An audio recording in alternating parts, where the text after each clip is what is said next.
여러분 안녕하십니까? 우리 부산 지역이 금융 중심지로 지정된 지 벌써 10년이 지났습니다.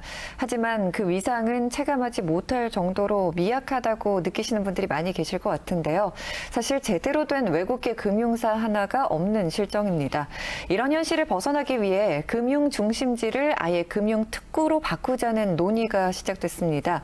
얼마 전 금융 중심지법 개정안을 발의한 지역구 국회의원이죠. 오늘은 미래통합당 박수영 의원과 함께 관련된 여러 가지 이야기 나눠보겠습니다. 안녕하십니까? 네, 안녕하세요. 네, 총선이 끝난 지 넉 달 정도 이제 지났는데요. 네. 이제서야 오시게 됐습니다. 예. 그동안 많이 바삐 지내셨죠? 어떻게 보내셨습니까? 예, 저 국회의원이라는 자리가 한번 해보니까 이게 뭐 굉장히 바쁜 자리더라고요, 생각보다. 그래서 월요일부터 월, 화, 수, 목 이렇게는 여의도에서 의정 활동을 하고 금요일, 토요일은 뭐 부산 내려와서 지역구 활동을 하게 됩니다. 근데 지역에서는 토요일마다 제가 오전에 국회의원 좀 만납시다 라는 프로그램을 하는데 네. 수많은 민원인들이 찾아오시고 지난주 같은 경우는 약 60명 정도 이렇게 찾아오셔서 저하고 상담을 오전에 하셨고요. 토요일마다 또 오후에는 박수영 학교라 그래가지고 제가 1시간 동안 특강을 하게 됩니다. 네. 근데 여기도 지난주에 한 60명 가량 또 다른 분들이 와주셔가지고 재미있는 강의를 하고 있습니다. 지난주에는 보수의 부동산 정책, 요새 부동산 정책이 많이 복잡하지 않습니까? 그렇죠. 언론에 많이 회자되고 있는데 보수의 부동산 정책이라는 제목으로 제가 1시간 특강을 했습니다. 네. 남구 지역민들만 가서 들을 수 있는 건가요? 아니면 부산 시민이라면 누구나 가서 들을 수 있나요? 아무나 오셔도 되는데 네. 저야 뭐 이왕이면 제 지역구 분들이 와서 많이 들어주셨으면 좋겠습니다. 네. 예. 다음 주에도 혹시 준비하고 계신 게 있으신가요? 네, 다음 주는 이제 소득 양극화 문제에 관해서 진위 기수라든지 복잡한 개념들이 있는데 저는 이제 주민들한테 하는 거기 때문에 최대한 쉽게 제가 뭐 미국에서 박사학위도 하고 했습니다만은 설명을 가장 쉽게 한 중학교 1학년 정도만 알아들을 수 있는 수준으로 네. 설명을 해드리고 있습니다. 네, 진짜 정말 기본적인 경제 개념부터 말씀을 해주시는 거군요. 네, 그렇습니다. 알겠습니다. 그럼 지금부터는 본격적으로 오늘 주제와 관련된 질문을 좀 드리도록 하겠습니다. 네. 부산이 금융 중심지로 지정된 게 벌써 2009년입니다. 그러니까 10년이 그렇습니다. 훌쩍 지났죠. 지난 10년 동안 어떤 변화가 있었는지 좀 의원님께서 짚어주시죠. 뭐 역사를 들이켜보자면 2009년에 국제금융중심지로 이제 지정은 됐고요. 공사를 하는데 한 5년 정도 걸렸습니다. 그래서 부산의 63빌딩이라고 불리는 63층짜리 빌딩이 이제 문현동 국제금융타운에 올라가게 됐고요. 네. 2단계 공사를 또 시작을 해서 49층짜리 건물이 또 이제 2단계로 올라가서 이제 건물이 올라갔는데 거기 무려 33개 기관 4,000명 이상이 근무를 하고 있고 세수도 굉장히 많이 나옵니다. 그래서 부산시에 엄청나게 도움이 되고 있고 그 문현동 금융타운을 관할하는 부산 수영세무서 네. 전국에서 2등의 세수를 2위에 세수를 올리고 있는 이런 상황이 돼 있습니다. 예. 네, 지금 말씀해 주신 것처럼 금융공기업이 부산 지역으로 이제 이전을 하면서 외연이 굉장히 확장됐긴 했잖아요. 그렇습니다. 이게 4천 명이 작은 수가 아니거든요. 그렇죠. 또 많이 월급이 높은 분들이 많습니다. 네. 금융기관이다 보니까. 네. 그럼에도 불구하고 부산 시민들이 느끼기에는 정말 부산 지역이 금융 중심지가 맞나? 이렇게 또 궁금증을 갖고 계신 분들이 많이 계시더라고요. 의원님께서는 어떻게 생각하시나요? 저는 우리 부산 시민들이 갖고 계신 의구심 맞느냐 하는 부분에 대해서 정말 맞다 이렇게 생각을 합니다. 왜냐하면 이게 국제 금융 중심지인데 국제도 아니고 금융도 아닌 상태로 지금 남아 있기 때문에 그렇습니다. 국제 금융 중심지라고 하면 홍콩이나 싱가포르처럼 세계 각국의 금융기관들이 이렇게 왕창 몰려와서 업무를 봐야 되는데 실제로는 국제 외국계 기관 하나도 없는 지금 우리 실정이고요. 네. 금융 중심지라고 하는데 그럼 국내에 민간 금융기관들이 들어와 있느냐? 그것도 아닙니다. 부산은행만 유일하게 들어가 있고 나머지 아까 33개 기관이 있다고 말씀드렸는데 그 기관들은 전부 공기업들입니다. 정부가 운영하는 기업들만 들어와 있지 국제도 없고 민간도 없는 상황이기 때문에 밖에서 보기에는 이게 과연 국제 금융 중심지가 맞느냐 이런 의심을 갖는 건 뭐 당연하다고 생각이 듭니다. 네. 어떤 게 가장 문제라고 생각하세요? 문제가 많죠. 여러 가지 문제가 있는데 이제 안 들어오려고 하는 이유가 네. 이 외국계 기관들이 들어오려면은 자녀 교육도 문제거든요. 그러니까 외국계 학교, 국제 학교 이런 게 있어야 되고요. 병원에 아파서 가면 영어로 이제 대화가 돼야 병을 치료할 수 있는데 네. 그런 병원도 하나 없고요. 또 그분들이 살기에 적합한 뭐 아파트라든지 단독주택이라든지 이런 주택단지도 지금 마련이 안 돼 있고 뭐 오피스 빌딩만 이렇게 올라가 있는 형국이 돼 있기 때문에 상당히 그 유치하는데 어려움이 많은 상황이다 이렇게 말씀드릴 수 있겠습니다. 네, 그래서 이번에 금융중심제와 관련된 개정 법안을 발의를 하셨습니다. 네네. 어떤 내용을 그 안에 포함하고 있는지 네. 그 부분을 좀 자세히 짚어주세요. 이제 방금 말씀드린 여러 가지 어려운 점 하나하나 고쳐 나가기 위해서 이제 이 법이 통과가 되면 이 금융중심지를 아무도 관할을 안 하고 있다 보니까 버려져 있는 상태처럼 되어 있기 때문에 금융특구로 지정을 해서 부산시의 금융특구청이라는 별도의 기관을 만들어서 여기를 이제 도와주는 거죠. 네. 아까 말씀드린 뭐 학교를 짓는다, 병원을 짓는다, 방송국을 짓는다, 아파트를 짓는다 이런 거를 책임지고 할 수 있는 조직이 있어야 되겠다. 그게 이제 금융특구청인데 네. 그 특구청을 신설하는 법안을 제가 이번에 발의를 해서 국회에 네. 지금 계류가 되어 있는 상황입니다. 네, 이게 정말 중요하다라는 생각이 드는 게요. 얼마 전 중국이 이제 홍콩과 관련해서 국가 이제 보안법을 이제 통과시키고 미국의 이제 제재가 가시화되면서 홍콩에 있는 금융기관들이 아시아의 타 지역으로 이제 옮겨가는 것이 아니냐라는 이야기가 많이 나오고 있어요. 예, 그래서 예, 그렇습니다. 이제 그 부상하고 있는 도시가 싱가포르와 부산으로 알고 있는데요. 이에 대해서 좀 대비가 많이 이루어져야 할 것 같거든요. 의원님께서는 이 부분에 대해서 어떤 부분을 저희가 좀 더 확충하면 좋을까요? 예, 뭐 부산의 경쟁지가 홍콩, 싱가포르, 동경 뭐 이런 정도인데 네. 상당히 이 나라들은 굉장히 발빠르게 움직이고 있고요.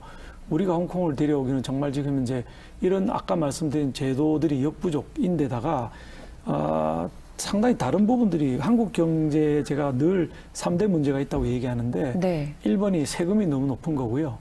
2번이 규제가 너무 많은 것이고 3번이 이제 노동이 유연하지 않은 세 가지가 한국 경제의 3대 문제인데 네. 외국 기관들이 우리에 들어올 때 홍콩이 금융기관들이 부산에 들어올 때도 똑같은 세 가지 문제가 발목을 잡고 있습니다. 예를 들면 주 52시간 근무하지 않습니까? 그렇죠. 아시다시피 금융기관, 국제금융기관은 부산이 낮일 때만 일하는 게 아니거든요. 이게 밤일 때 미국은 또 낮이란 말이에요. 국제금융기관 전 세계를 상대로 움직이는데 주 52시간에 묶이니까 밤에는 일을 못하는 형국이 되지 않습니까?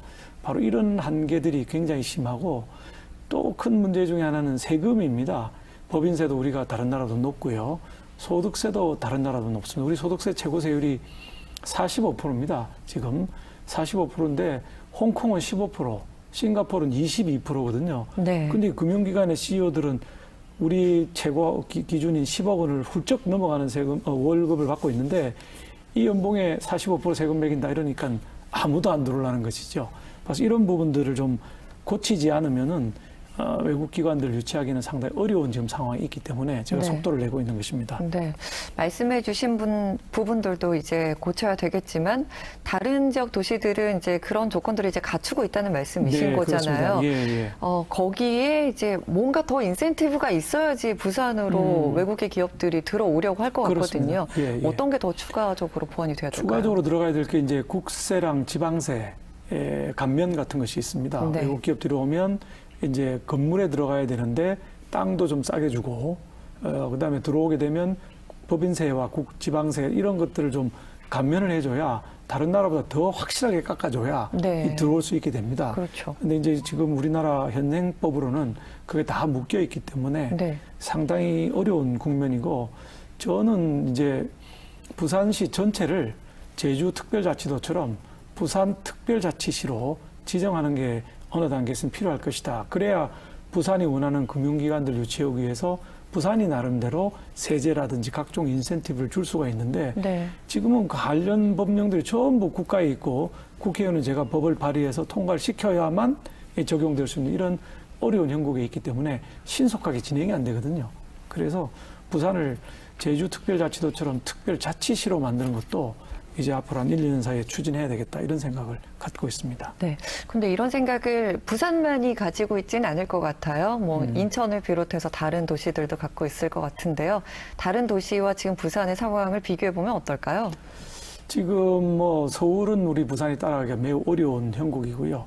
인천은 굉장히 가파른 속도로 부산을 따라오고 있습니다. 네. 인구만 봐도 부산이 이제 340만인데 인천이 320만까지 따라왔습니다. 조금만 더 가면은 제2의 도시가 부산이 아니라 인천이라고 이제 교과서에 나올 수도 있게 되는 이런 위기 국면에 우리 부산이 처해 있다 이런 생각이 들어서 네. 부산에 뭐 지금 시장은 없습니다만은 뭐 시청 공무원들이라든지 저희 같은 국회의원이라든지 하는 정치인들, 부산의 리더라고 하는 상공인들 모두가 한 몸으로 한 힘이 되어서 나아가야지 이 위기를 돌파할 수 있을 것이다 이렇게 생각을 합니다. 네. 그래서 이제 이번 개정 법안을 이제 발의하셨는데 다른 의원님들의 생각은 어떤가요? 이게 사실 처리가 되기까지도 많은 과정이 있잖아요. 예, 그렇습니다. 여기서 반대하는 다른 지역 그 국회의원들도 많이 있습니다. 예를 들면 네. 전주는 우리처럼 또 금융허브로 만들고 싶어 하거든요. 네. 그쪽 의원들 전부 반대하고 있고 우리 부산 의원들은 다 찬성하고 있고 이제 수도권이나 다른 지역 의원들을 전부 이제 제가 설득하고 설명해서 법을 통과시켜야 되는데 만만한 일은 아닙니다. 그럴 것 그렇지만은 같아요. 뭐 해내야 되는 일이라고 생각을 하고 있습니다. 네. 게다가 사실 이게 우리끼리의 싸움이 돼서는 안 되는 거잖아요. 이게 이제 홍콩에 있는 금융 관련 기관들이 부산으로 이제 많이 오게 되면은 물론 이제 우리가 많은 혜택을 주기도 해야 되겠지만 우리가 얻을 수 있는 이익도 상당할 것 같거든요. 그렇습니다. 어떤 이익들을 구체적으로 이제 얻을 수 있을까요? 그런 기관들이 오게 되면 첫 번째가 우리 일자리가 늘어나게 되죠. 외국 사람들은 CEO들이 오지만 그 밑에서 일할 사람들은 또 우리 지역 사람들을 채용하게 되니까 일자리가 많이 늘어나게 되고 그러면 전체적으로 부산의 경기가 활성화되는 측면도 있고요. 우리가 이제 금융기법, 금융서비스기법에 관한 한 세계적으로 사실은 조금 후진국입니다. 네. 그래서 홍콩 같은 세계적인, 싱가포르 같은 세계적인 금융기업들이 들어와주면 우리 직원들이 이제 새로운 기법, 새로운 기술을 익히고 배우게 되고요. 시야가 넓어지게 되거든요. 그러니까 뭐 부산만 상대하는 게 아니라 전 세계를 상대로 하는 경영을 맛보게 되니까 이런 노하우가 엄청난 큰 이득으로 부산에 돌아올 거라고 보고 있습니다. 네. 전체적으로 이제 우리나라에 득이 되겠지만 지금 의원님 말씀 한마디 한마디마다 부산에 대한 애정이 많이 느껴집니다. 네, 중앙에서는 이렇게 입법 활동을 하고 계시지만 부산의 지역구를 두고 계신 의원님이시잖아요. 네. 앞으로 부산 발전 비전 의원님은 어떻게 그리고 계십니까? 부산은 지금 이 굉장한 위기 상황입니다. 제가 고등학교 다닐 때까지만 해도 부산 인구가 400만 이렇게 갔었는데 지금 340만. 해가 바뀔수록 점점점 줄어들고 있는데 네. 주력 산업이 없습니다. 자동차, 조선, 해운이 주력 산업이었는데 이 3대 산업이 모두 흔들리고 있는 상황이거든요. 그러면 이 빨리 구조조정을 한 20년 전부터 시작을 해서 이 주력 산업들이 침체할 때 그걸 뒷받침할 수 있는 다른 산업에 대한 틀을 만들어 놨어야 되는데 그 부분에 실패한 게 아닌가 이런 생각이 듭니다. 그럼 어떤 게 그런 산업이냐? 네. 부산에 예를 들면 IT나 BT 산업을 하게 되면 조금만 잘하면은 판교로 서울로 다 올라가게 됩니다. 우수 인력들이 안 내려오려고 하거든요. 네. 그러면 지역 발전은 어떻게 하느냐 하면 부산은 부산의 내재적인 가치, 다시 말해서 부산의 특성을 극대화시킬 수 있는 산업을 키워나가야 됩니다. 네. 저는 그게 부산은 바다라고 생각을 하는 거죠. 바다 관련 산업을 하게 되면 이 산업은 서울로 판교로 못 갑니다. 판교와 서울에 바다가 없거든요. 그렇죠. 그래서 바다를 중심으로 한 산업을 가야 되는데 예를 들면 뭐 물류라든지 뭐 수산업이라든지 이런 산업이 있고 미래 산업으로는 역시 관광 산업입니다. 부산은 지금 해운대에서부터 송도까지 아주 멋있는 해변, 네. 그다음에 그 해변에 따라서 있는 온천이 나오고 있는데 이게 동네 6천 원짜리 그 해수 온천탕으로 사용되고 있습니다. 사실은 외국 관광객을 유치해서 이 온천을 하면 10만 원, 20만 원 받을 수 있는 온천인데 사실 그냥 목욕탕 정도로만 네, 동네 인식이 목욕탕으로 되고 지금 있죠. 되어 있는 아주 안타까운 상황입니다. 그래서 저는 해운대부터 송도까지 일대를 프랑스의 니스처럼 완전 개발을 들어가서 경치가 좋은 곳은 비치로, 경치가 안 좋은 곳은 가족 호텔을 지어서 크루즈가 몇 대가 들어와도 부산에는 자고 갈 수 있는 곳이다. 이렇게 만들어야 되고 네. 예를 들면 지금 몇 번 논의되다가 환경단체의 반발로 무릎을 꿇은 것들이 케이블카가 있습니다. 네, 네. 해운대, 오륙도, 이기대, 송도를 연결하는 해상 케이블카를 만들 수만 있다면 뭐 세계적인 자원이 관광 자원이 될 거라고 생각하고 또 관광 산업은 말이죠. 청년들 일자리가 많습니다. 아시는 것처럼 호텔에서 이렇게 일하고 하는. 그래서 청년들 일자리로도 엄청나게 큰 역할을 할 수 있다 이렇게 생각을 합니다. 네. 부산 발전을 위한 아이디어를 많이 갖고 계신 것 같아요. 네네. 그래서 이제 부산 야당 초선 의원들의 모임을 주도하고 계시다고 들었는데요. 주로 어떤 이야기를 많이 나누시나요? 뭐 주도한다 그러면 좀 건방진 얘기가 될 거고요. 초선 우리가 15명 우리 당 의원 중에 9분이 초선이신데요. 한 분 한 분 다 귀한 분들이고 네. 부산에 대한 애정이 넘치는 분들이기 때문에 우리가 모이면 늘 부산 걱정, 이렇게 무너져 내릴 수는 없다. 우리가 좀 부산을 잘 살려나가자, 이런 얘기들을 많이 하고 있고 굉장히 단합이 잘 됩니다. 그래서 우리끼리 뭐 식사도 많이 하지만 많은 얘기들 하고 있어서 조만간 큰 시너지가 폭발하지 않을까, 이런 생각을 갖고 있습니다. 네. 마지막으로 부산 시민들께 전하고 싶으신 말씀이 있으면 전해주시죠. 네, 지금 부산도 매우 위기이지만은 대한민국도 굉장히 위기입니다. 여러분 잘 아시는 것처럼 6.25 때 부산이 낙동강 방어선의 최후 교두보였습니다. 지금도 그런 상황이라고 생각합니다. 대한민국 경제와 정치가 모두 어려운데 우리 부산이 교두보가 되어서 대한민국 경제도 살리고 대한민국 정치도 살리는 역할을 해야 된다고 생각합니다. 우리 미래통합당의 많은 관심과 지지를 부탁드립니다. 알겠습니다. 오늘 말씀 여기까지 듣겠습니다. 예, 감사합니다. 리얼토크 만나봅시다. 오늘은 미래통합당의 박수영 의원님과 함께 이야기 나눠봤습니다. 함께해 주신 여러분 고맙습니다.